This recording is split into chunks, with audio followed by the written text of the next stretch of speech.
Hey everyone, Ryan Lane from Lane's Barbecue, and it's turkey time. Today we are going to talk about our tips on how to make that perfect turkey for your family.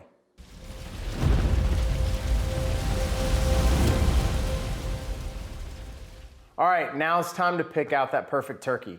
First, you kind of need to look at the size of your gathering. If it's going to be 3 or 4 people, 8 to 10, huge family, smaller gathering, might even look into getting a bone-in turkey breast.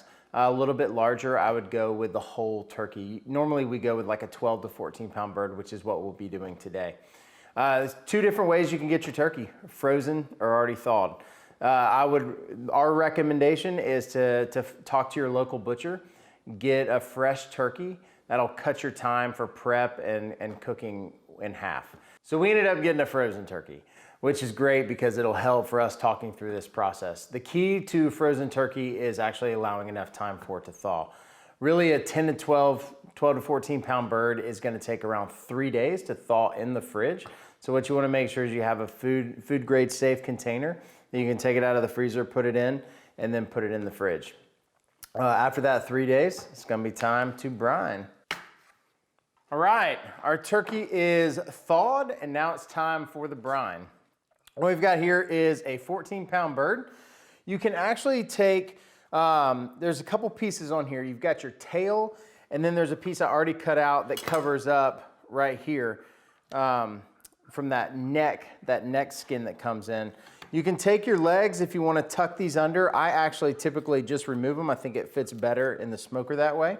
It's a piece you can just kind of toss. So now your bird is ready. It's time to talk brine.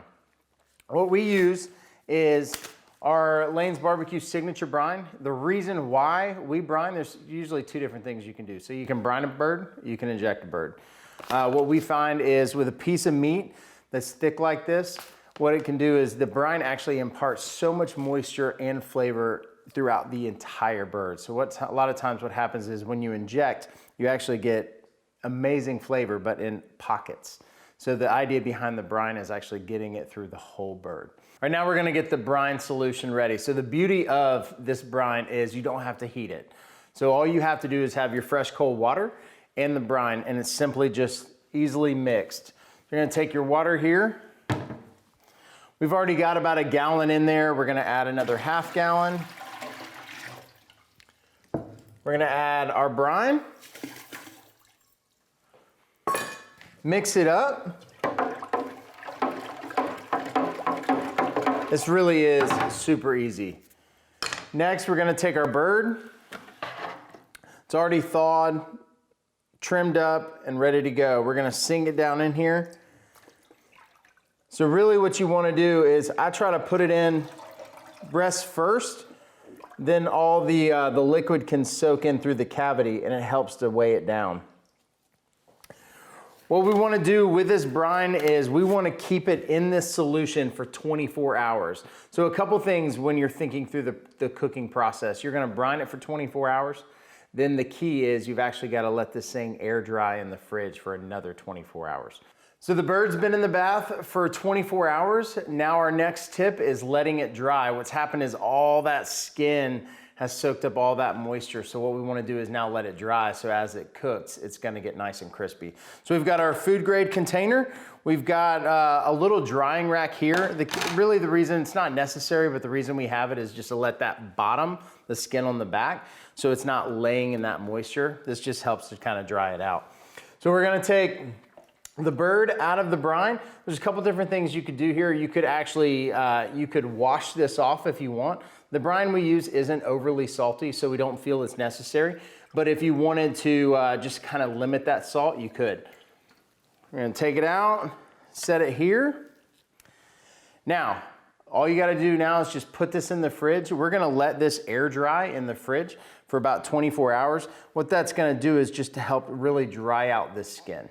So the bird's dried in the fridge for 24 hours. Remember, it's uncovered in the fridge. That way that air can kind of circulate through that skin, helps to really dry it out. Next is seasoning. What we want to do is we start seasoning from the bottom. You can take we use a duck fat spray just to give it just a little bit of moisture. After drying out that skin for 24 hours, you need just a little bit just to help that rub stick. So we're gonna take the top. There's a couple things you can do with the wings and the legs. If you're gonna just put your bird straight in, or if you're gonna stand it up, you can actually tuck your wings behind. Or if you're gonna put it in a tray, a lot of times if you put it in a tray, those will sit down below, so you can actually keep them where they stick up this way. So either way works. You wanna be pretty liberal with this. That way you just get that lots of flavor on the entire piece. A little bit in the carcass. That's it. Super simple. Most of your hard work's already been done. Next stop, smoker.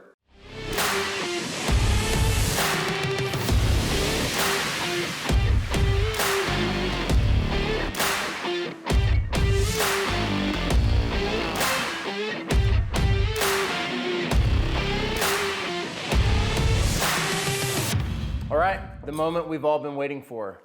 Let's dig in. So what we're gonna do is something a little bit different. Instead of the way that Grandpa did it, where he just kind of carves slices off of the breast. The problem is first person in line gets all the goodness and nobody else does. So what we're gonna do is actually take this breast and carve it out away from the bone.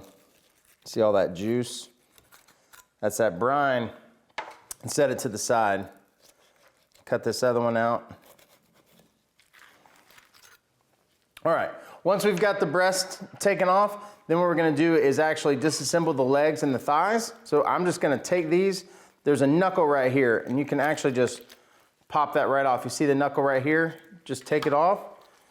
Same for this one.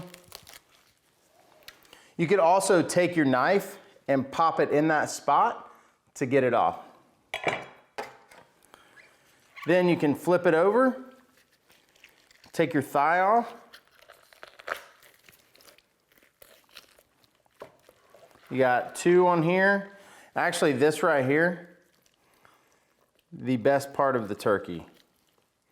So they're like the little, I don't even know what these little love nuggets or something like that. They're absolutely delicious. On chickens too, they're my favorite. You can kind of break down the rest of that meat. Get the chicken wings off of here. The turkey wings. Totally messed that one up. See the juice? I don't know if you guys can see this right here, but praise the Lord for concave boards. So this board will actually hold a cup of juice. I think we might have more than that, so we're probably gonna have a mess pretty soon, but it's great. All right, once you get your main pieces off, your breast, your legs, your wings, you can't forget all this goodness in here. So I would just take some time. This is actually the best while you're still stacking everything up, so you can enjoy a little bit. All right, and then once you get kind of everything off, all the little pieces, all that goodness, you can actually take this carcass, add some vegetables to it, and make a nice turkey stock. All right, so like I mentioned earlier, what we did is we actually cut the breast out. So this way we can keep some of the skin on each slice. That skin that you work so hard to brine, then dry, then season, then smoke. We want every single one of your guests to be able to taste that. All that hard work. All right, we got it all sliced up. The line is already forming. People are drooling everywhere, so you know you've done a good job. It's really my favorite time. Time to eat, time to share a meal with our family and friends. We hope you do the same. Wish you a blessed week.